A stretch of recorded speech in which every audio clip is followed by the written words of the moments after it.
ਦੇ ਦਿਲ ਪਰਦੇਸੀ ਨੂੰ ਤੈਨੂੰ ਨਿਤ ਦਾ ਰੋਣਾ ਪੈ ਜਾਊਗਾ ਨਾਲ ਰੰਜੇਟੇ ਜੋਗੀ ਦੇ ਤੈਨੂੰ ਜੋਗਣ ਹੋਣਾ ਪੈ ਜਾਊਗਾ ਇਸ਼ਕ ਦੇ ਅਲਿਆ ਜ਼ਖਮਾਂ ਦੇ ਖੁਦ ਹੱਸ ਕੇ ਮੂੰਹ ਸੀ ਲਾਂਗੀ ਜੇ ਯਾਰ ਮੇਰਾ ਮੈਨੂੰ ਜ਼ਹਿਰ ਦੇ ਮੈਂ ਘਟ ਘਟ ਕਰਕੇ ਪੀ ਲਾਂਗੀ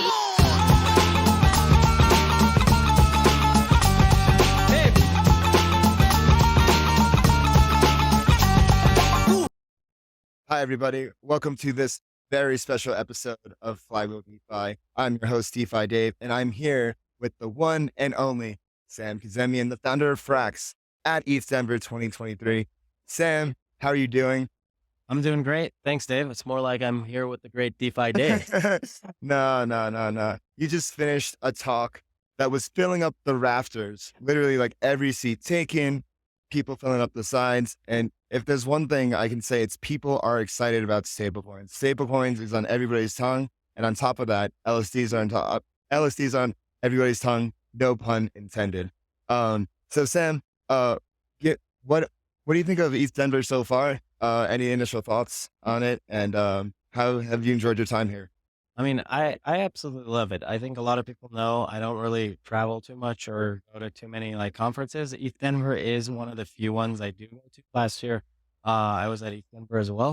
And what I really like about it is it's so natural. There's so many developers, there's so many BD people, there's everyone. Unlike, certain other conferences, it's more heavy towards like business, or it's like way too technical, or this is like the perfect spot, which is it's technical and everyone feels invited, and it's so great, right? And ETH Denver is honestly, I think, either top 2 or 3 of my absolute favorite conferences that I go to. Yeah, shout out Buffercorns.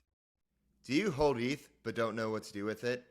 Want to earn those juicy liquid staking derivative yields but don't know where to start? Well, FrxETH is there for you. FrxETH is Frax's native LSD solution, allowing you to earn boosted yields in multiple ways on your ETH. If you want to get started, go to app.frax.finance and turn your ETH into FrxETH today. And I actually have a fun fact. I'm not sure if you know this, but 4 years ago today was when we released our first interview ever of IQ Talk. Back then, literally, because I was watching a few of our interviews just to prepare for this, and it was like literally March 4th. And the things that we talked about back then, like a lot of them actually came true. Like a few of them, like crossed the multi-chain world. Like once messaging gets cheaper and things, got more mature, cross-chain would be a thing. JP Morgan came out, like announced plans for a coin, and a lot of things that you said back then, like actually came to fruition. And I'm just wondering, like, since you started like researching Frax to like where it is now, like, has your stablecoin thesis played out as it expected? Has there been any surprises at all? What are your thoughts? Yeah, so definitely, right? So I'm really interested in stablecoins, as everyone knows. My views have obviously refined over the years, and there's stuff that I've obviously gotten wrong. And there's things that I think I feel more and more confident about every day. So I guess first thing to say about stuff that I've gotten wrong, and then we'll go into the list of things that I think are undoubtedly true. First thing is, I personally think that any kind of stablecoin that is not at least backed 100% by exogenous collateral, at least in the many years since it initially incepted, is not going to work, right? I think for many years from the time that it actually is in existence to, 3, 4, 5, 6, 7, 8 years, right? Even Tether, the oldest stablecoin, is like 8 years old or something. Yeah. At minimum, I think all stable coins need to be 100% backed in terms of exogenous collateral. So this is something that's actually my opinion, and my mind has changed. And so I've learned that. And so obviously Frax and the community, thankfully, also agree. So recently Frax actually voted to 100% collateralize the entire supply. It's always been very high collateral. It's been in the 92, 93 range for, many months in the bear market to be extremely safe. But I'm very glad that the community actually voted to increase the CR to 100%. And that's actually one of the best parts, because I think Frax has become a very safe and scalable stablecoin. It's going to be the only decentralized stablecoin to be 100% CR, right? Because all of the over collateralized models are like 120, 130, but Frax is on chain but it's going to be 100%. And I think that still shows capital efficiency, but it actually makes it so that it's extremely safe at all Yeah. times. Yeah. And something that you mentioned in your speech is a new concept, monetary premium. Can you point out ways like how does Frax accrue monetary premium and what it is? Yeah, I think the newer concept is like stablecoin maximalism mixed with monetary premium. And Yeah. so monetary premium probably, I think people have probably heard, which is just the concept that if you issue a stablecoin or liability, right, people use that stablecoin basically without expecting payment or some interest rate from the issuer, from you, right? So like when we use USDC, we don't complain why doesn't Circle pay us all of the T-bill yield? We might say it in passing or something, but we don't actually dump USDC, right? Because Circle's not paying us. We actually have use for it in terms of real money. And so that is called monetary premium. The thing being used as a means of payment, holding it spot in your MetaMask, in your wallet, without actually expecting some kind of, yield or payment from the issue, right? And I think this is basically what people call real genuine demand, right? Maybe the technical terms like monetary premium, but everyone's familiar with this. The main thing that I kind of introduced at the keynote was like stablecoin maximalism. And I don't Yeah. think anyone's defined this before, and so it was really cool to bring out this concept, which is that I think a vast majority of protocols in crypto, not all of them, but a majority of them, are going to become stable coins or issue their own stable coin at scale. And again, what I mean by that is given sufficient time, most financial primitives look like fractional reserve banking, right? And so what that means is, right now USDC is technically a fractional reserve stablecoin. They have a bunch of cash, they have a bunch of T-bills, which is debt to the US government. It's extremely, extremely low risk. You might even call it risk-free, quote, quote. It's not non-zero risk, but the US government's not going to default, right? Yeah. So it's very, very, very, very low risk debt, right? That's called a fractional reserve stablecoin, right? And so I think a lot of things are going to start looking like that. One of the examples I used was LSDs, right? And so LSDs are ETH pegged stablecoins. People usually think of stablecoins as dollar pegged assets, but a stablecoin is just something that an entity issues that there's some implicit or explicit commitment to keep at some price. And there's obviously many different methods, both good and bad methods of keeping things at some committed price, right? You can do redemptions, you can do rented liquidity, you can do a lot of things. Those are pretty good. Obviously, you don't want to do algorithmic methods that rely on just the governance token, right? But those are all stable coins. And so one of the things I was highlighting is, for example, FrxETH is the first LSD designed like a stable coin, right? Yeah. People mint it 1-to-1 with ETH. Most of the actual ETH that people use to mint FrxEther goes to staking invalidators, right? And that's as close as the risk-free yield on Ethereum is running a validator honestly and competently. Again, it's not that it's zero; it's very close to that, but it's not non-zero, right? But it's the closest thing to risk-free yield, right? And Yeah. then that makes FrxEther similar in structure to actually USDC, right? A lot of it goes to this kind of low-risk yield place, right? Some of it goes to a swap facility, the same way USDC has cash. FrxEther has a curve AMO that swaps between FrxETH and ETH. And that's literally the same thing. Honestly, that's like almost like a mint redeem function. And in fact, one of the things I highlighted in the talk is Lido has the same thing. They just pay a lot of LDO tokens to have a curve pool in the hundreds and hundreds of millions of, I think sometimes it even goes above 1 billion, right? And whether you create that swap facility by paying a lot of token incentives and inflating your governance token for it, or you do balance sheet management, which is you give up the risk-free yield somewhere and actually just hold it as a swap facility on an AMM, those are the same underlying structure, right? And so what I wanted to highlight there is that it looks like a stablecoin. Like FrxETH looks like USDC. Steth looks like USDC with a slight, modification. They pay a lot of money for that liquidity. I actually think they'd be more capital efficient if they obviously design it like FrxEther, but they're much bigger than us, so maybe they're right, maybe we're not. It's, it's just it's a viewpoint that I was introducing. It's food for thought. And I think that a lot of stuff converges on this underlying stablecoin structure. So how did you come up with this concept? Was it something you observed? Was it something from building, or was it something like you read? How did you come up with the concept of stablecoin maximalism? I definitely don't think it was something I read. It was just something that, from observation over time, I noticed, right? Yeah, Because like evolution. yeah, exactly, right? So one way that I look at kind of the financial evolution of DeFi and crypto is that, you know, whether we notice it or not, these kinds of laws of finance or incentives of finance act on protocols or groups of people that build the protocols, communities, and things like that. Just like evolution acts on like a bird and it doesn't notice, its beak is getting longer and stuff.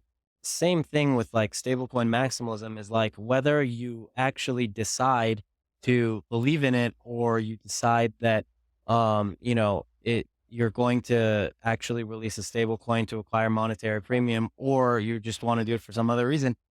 It's the underlying kind of principle of a lot of DeFi protocols. And so, with every large, other project coming out, like first like CRV, USD by Curve, and then Go by Aave, and then who knows what other, large protocols will come out with. I think I feel pretty vindicated and confident that like the most, you know, important and valuable way a large DeFi protocol can build a moat and Yeah. actually maximize its value, something that like people can't fork, can't like commoditize, is issuing a liability that people use as money. And that's the monetary premium concept you were talking about. Yeah. And in terms of Frax increasing its market share, you talked about the DeFi Trinity in the past. You completed the DeFi Trinity last year. Can you go into the DeFi Trinity and how all these different parts are actually all parts of the same thing, building to make Frax the way it is? Yeah, actually, it's good you brought up the Trinity because I actually think stablecoin maximalism is even a more general and like philosophical way to Mm. explain the Trinity. Is Okay. like the Trinity is three examples of an AMM, a lending market, and basically a stablecoin protocol that just look very similar. Like AMMs are stablecoins, lending is stablecoins, a stablecoin is a stablecoin, right? Stablecoin maximalism is that taken to an abstract form, which is like even bridges, which people might not think about, which is what I was talking about in the Hmm. presentation. A bridge's most valuable proposition that it can actually defend and other people can't fork or like commoditize by lowering fees or something is the fact that they issue a stable coin on the other side of the chain. And sure, it's like, you know, it's called wrapped DAI if they're like a DAI bridge, or it's like wrapped USDC or something, and it still bears the name of like the asset. But the main thing is if people on that other network use that wrapped DAI in like Curve, in lending protocols, in AMMs, right? They use it without expecting payment from the bridge. Uh, To for- use it. Yeah. exactly. They build that monetary premium. That is the most defensible moat that a bridge protocol has, right? Otherwise, if that bridge only basically issues like DAI on that chain, and then that DAI is just swapped for like some other thing, another bridge can just do the same kind of DAI bridging, and then like basically charge a lower fee, and then that actual bridge will undercut the other one, right? But they can't replicate the fact that like the wrap DAI of the first bridge, right, is in Curve, it's in like these lending protocols, people use it on that chain to pay each other, right? And so a bridge project at its core, whether it knows it or not, is a stablecoin issuer. It just issues stablecoins that are already pre-branded, right? You do wrapped DAI or you do like wrapped USDC or wrapped ETH, right? Remember that a stablecoin is just a token with some implicit or explicit commitment to actually keep its price stable to some reference peg, mainly USD, but it could be ETH, it could be anything. Yeah. So I saw Frax described as the ultimate power user of DeFi. And within DeFi, you have these like, I call it stablecoin infrastructure, like Curve and Convex. So how does this stablecoin infrastructure fit into stablecoin maximalism? Yeah, so I think we just are very, you know, crypto native. We really like and appreciate all of the people that share like the crypto native ethos, right? And I haven't met too many teams that are as crypto native and brilliant as Curve, Convex, the greater kind of Curve ecosystem, and just all the value that's being created there. I'm continuously impressed, and obviously me and everyone else is like eagerly waiting for CRV to drop, right? Yeah. Because it's going to be a really great event. Just all those guys, Mitch, Charlie, all of them at Curve, right? Like C2TP and all of the developers there. The thing is, when we use some of these infrastructure it really helps, right, to expand the Frax vision. We can kind of tell which ones are built with a long-term outlook, right? Hmm. And which ones have like really good tokenomics, right? Which ones have the most long-term aligned people. And obviously a lot of people listening to this probably know we like VE tokenomics. Frax uses VEFXS, VFPIS recently. And I think that's a very powerful primitive that again, the Curve guys invented. And so we're just very, very grateful for the infrastructure that they provide, and we're a really big user of it, and we'll continue to be a big user of it. Yeah. So I saw somewhere, actually, in a previous interview I did with DeFi Cheetah, what he pointed out to me, which I didn't notice before, is how Curve is the destination for the pricing power of stablecoins. Like, if you want to check if a stablecoin is pegged, you go to Curve. So I'm curious what your thoughts are on that, and like, how do you see that playing out in the future? Like, do you see Curve expanding and influence in that in any way? What are your thoughts? Yeah, like I think that's a very subtle, very, very astute observation, right? Pricing power is something that's hard to quantify. It's easy for people to miss, right? That it's actually something that's valuable. It's like a social consensus to it. Like people. Exactly, right? And so people continue to use Curve because it just provides the central locus that people look socially if a stable coin is pegged or not, right? And it is actually uh, a really, really superior swap facility than any other thing. Obviously, I will say, for example, UniV3 is highly efficient. It's actually very good for matching exact orders at exact prices. But for example, stablecoins want a swap facility against their collateral, right? Put it another way, they want an algorithmic function that's the best mint redeem function known to man, rather than hand coding some kind of smart contract that's like, okay, if you send one USDC, get out like one stablecoin with some fixed like fee or something. You want this smooth invariant that you can, over time tailor with like an amplification factor or something, right? And Curve literally provides the most elegant equation for that. And so another way to think of Curve is they've developed the ultimate technology for a mint redeem function for stablecoin issuers. And so as a stablecoin maximalist, if I think everything looks like stablecoins, I obviously really, really like the infrastructure that provides the best mint redeem function for stable.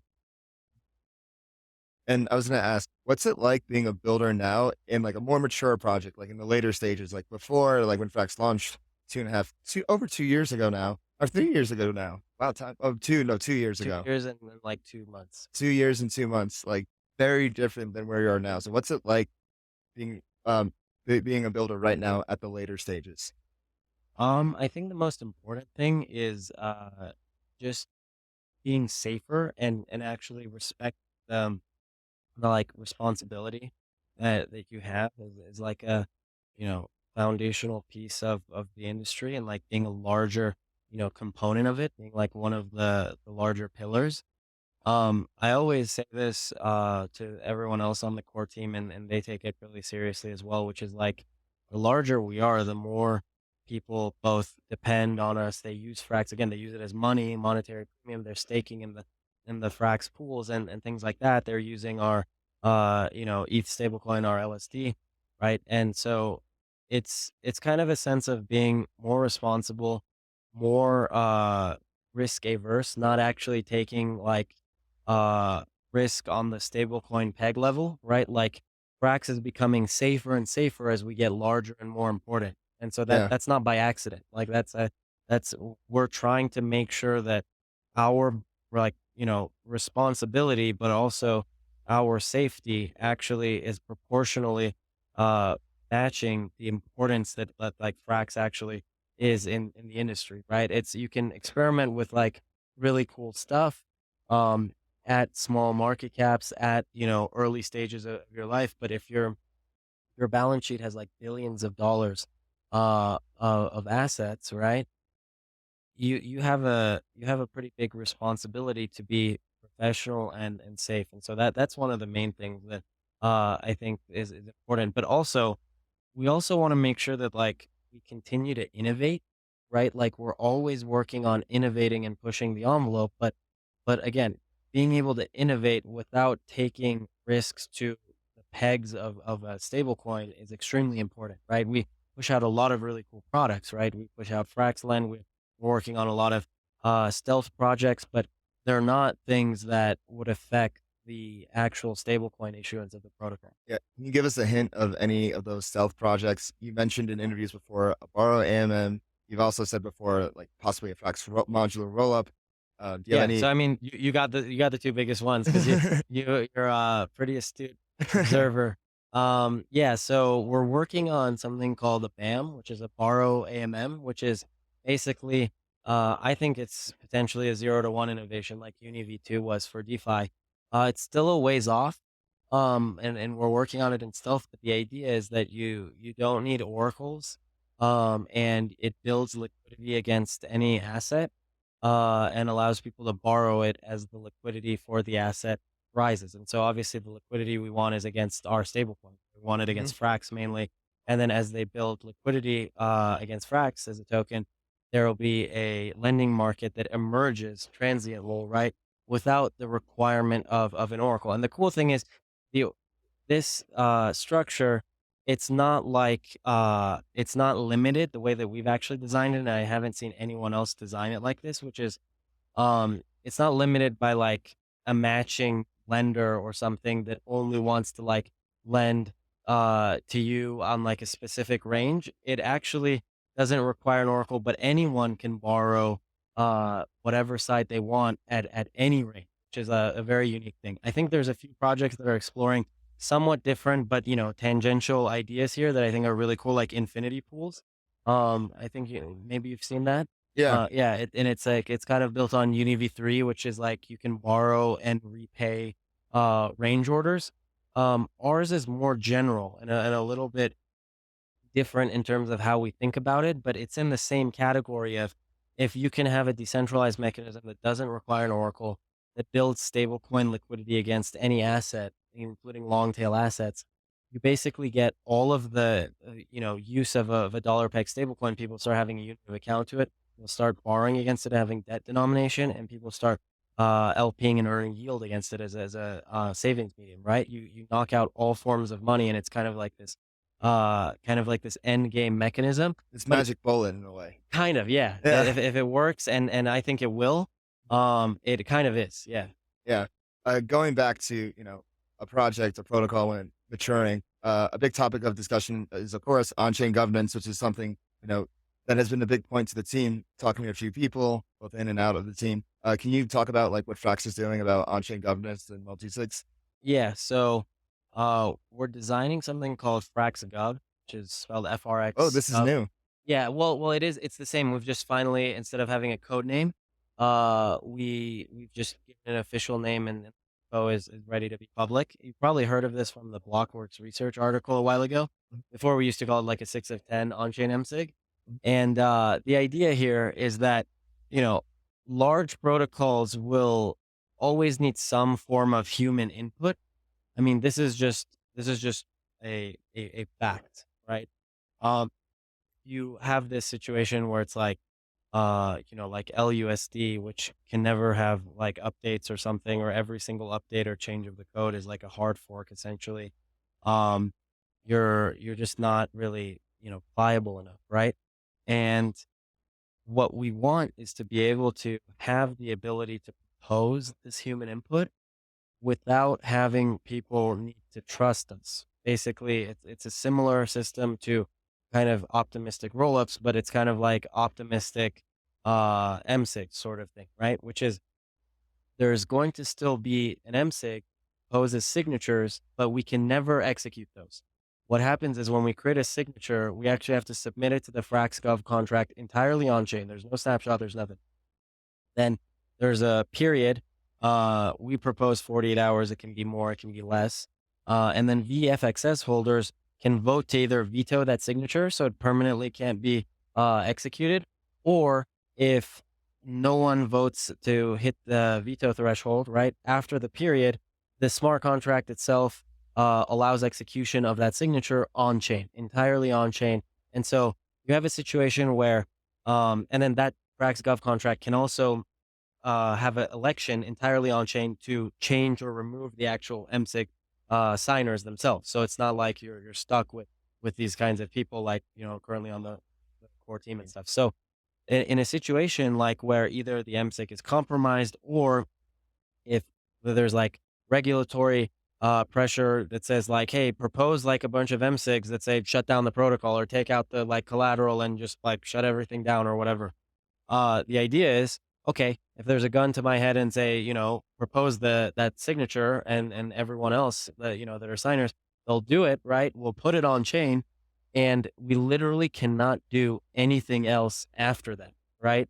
That entirely depends on FXS holders, entirely on chain. If people are like, hey, what's going on? This is weird. Like, what, why is the entire liquidity being removed? Why is, this or that happening? They can simply veto it. That will not get executed. It will not be able to be proposed again. And then realistically, what's going to happen is there's going to be social consensus on Twitter, Telegram, all these communities. Hey, what's going on? We should do a special on-chain election to change the MSIG signers, right? We don't know what's going on. Maybe they're not talking. Maybe we can't talk. I have no idea, right? It doesn't matter, right? Because that on-chain governance process can change the signers. Other people can take over. Maybe the Curve team, maybe the Convex team, maybe other luminaries or even anons in the ecosystem that are needed to kind of step up, right? And so once we're actually able to deploy this unique FrxGov system, then we can propose MSIGs. We just can't do anything else other than propose them, right? And there will be a very clear real-time view on like a governance tab that's like, what are the incoming proposals that need to be executed in the next couple of days, right? And if you have a VFXS balance, you can vote to veto them. You could do other stuff, and then you could also delegate it, right? So there's obviously a lot of people that really enjoy being active and being participating in like governance. There's people like Chris Black. There's people like our really big fan Money Supply on Twitter. There's other people as well. They're very very Frax's active. biggest fan. No, we love him. I mean, Yeah. he keeps us honest, and then it's He pretty cool. does. He does. Yeah. I don't know if he's actually here at ETH Denver. I think he is. You think so? Yeah, think I we'll was find I, him? I was messaging him before. Oh, We were really? talking- Yeah. Well, okay. Let's go find him. Yeah. Let's see what he thinks about practice. Yeah. But in any case, once this is actually out, it's going to be great because we will feel good. We can't be coerced or compromised. If we are, it is not in any way, even if we are, we can't do anything to the actual protocol, right? The concept of, with great power comes like great responsibility, right? Yeah. The whole thing is if you're, able to do it, you might end up having to, be obliged to do it, like the whole Oasis thing recently, right? That the Jump actually got a court order to somehow figure out how to recover their assets. And because Yeah. it was a proxy, they're able to do it, right? Here, even though we are MSIG signers in FrxGov, and, you could put a gun to all of our heads and say, propose this, our power ends at proposing it fully, right? After this system, our power ends at proposing it, and it entirely is on chain. So you mentioned in that answer regulation, and I know Frax exists 100% on chain, and I'm wondering like how can Frax support sensible regulation being passed in the U.S. and Europe in the position that it's in? Yeah, that's a good question. Honestly, a lot of stuff has gone pretty crazy recently. Yeah. To be honest, I'm pretty optimistic even in these like crazy times. Honestly, But me too. yeah, and even though there's not really much empirically to point to, like to be optimistic about, because it just seems like a flurry of like SEC actions, and like recently there was that really interesting Nick Carter article about like Operation Choke Point 2 or whatever. And it's correct. It's like all the, the Fed is saying guidance of like, don't touch crypto. The SEC is going on like a rampage. Um, I don't know. I'm just so convinced that the way that the world is going to be in the future is, you know, crypto, stable coins and things like that, that all of this stuff has to get sorted out. Obviously, that doesn't mean we can lay back and be like, oh, it'll all sort itself out. We have to be active. If not us, who, right? Yeah. But I just don't think that like, I don't know, when people say like, oh, like the US is gonna like ban everything or whatever, or like no one is able to, create a token, whatever. I just feel like it's a little bit weird, right? Like that would make the US like North Korea or something, right? And like the US is not gonna end up being like North Korea, right? Yeah. Like there's gotta be some sensible thing that happens in the long term. If the US is gonna drop the ball on a bunch of stuff, in its history, there'd be a bunch of that there would be a bunch of empirical evidence. Like if the US is going to drop the ball on like railroads in the 1800s, right? You could point, look, they screwed that up. If the US was going to drop the ball on the internet, you could be like, look, they screwed that up. Like it's in, Yeah. China or like Europe now or something. The US does not have a history of screwing up major, financial, technological, transportation, or energy revolutions. So I'm a very, very, big American optimist. Even though it like currently it looks pretty bleak, historically the empirical evidence has been pretty good Yeah. for America. And I think the pieces are there for something to happen. I just think that stablecoin maximalists need to come together to have an organized effort in these policy circles to get like basically these new terms that you came up with to the right people in those places to understand like there's actual utility here. And this utility is going to mean big things in the future. Yeah, I agree. In fact, like, there's so much stuff in crypto that needs like, regulatory cooperation and people engaging with Washington that I think stablecoins need their own thing, right? Because like, Yeah, me too. yeah, like we need to actually have a stablecoin focused thing, because there's just so much stuff. There's like the tornado cash stuff, there's security stuff, and then now there's the stablecoin stuff, right? There's just too many things that a generalist like imagine just being like, uh, just to be like a transportation lobby. It's like, okay, great, like what air travel, like railroad, like roads, automobiles, what, right? There's very specific lobbies, right? So I think crypto is actually at the point where you need like crypto securities, like stable coins, right? Or like crypto privacy or cryptography and things like that. Like for example, one thing I think is really cool is like Amin Soleimani recently created this thing called privacy pools, which is Yeah. actually a tornado cash variant that doesn't use tornado cash code or anything, obviously, but it is a tornado cash like uh, privacy preserving pool that it allows the user to prove without showing which address they are, but it allows them to prove which addresses that they did not mix with. Yeah. So Tornado Cash, the issue was when you send your ETH into this big pool, anyone that also sends it, you're basically forced to mix with them, right? And so what happened, obviously, was everyone knows North Korea was hacking stuff and sending hundreds of millions of dollars in there. So, law-abiding people that actually wanted just privacy, so that they didn't have like linked accounts, like maybe you just don't want your ENS that buys a Bored Ape to also be connected to the other ENS that you own that like has a bunch of like Frax or something. That's a very, innocent thing, right? Problem was Tornado, if you're just wanting that kind of, law-abiding privacy, you're helping create the privacy of like North Koreans stealing like $600 million and using it to fund nuclear weapons research, right? This actual product that Amin has shown as like a demonstration is you can actually prove that you've mixed your ETH or your deposit with addresses that do not include, sanctioned addresses or blacklisted addresses or like whatever that is added to a blacklist by that app, whether they're, criminals that are clearly hacking something or they're like known OFAC sanctioned addresses. And I think this is brilliant because this is actually what like a law abiding society should have the ability to preserve privacy without actually aiding in criminal behavior and behavior that's dangerous to our national interests, right? So stuff like that, someone needs to obviously bring this to the attention of regulators, because I think they would appreciate it. I think it's Mhm. actually something that's like very, very cool.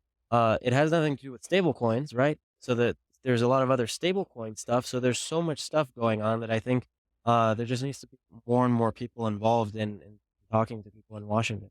Yeah, the pieces are there. It's just a matter of getting the language right and having the right plan and strategy to get the message across in those places.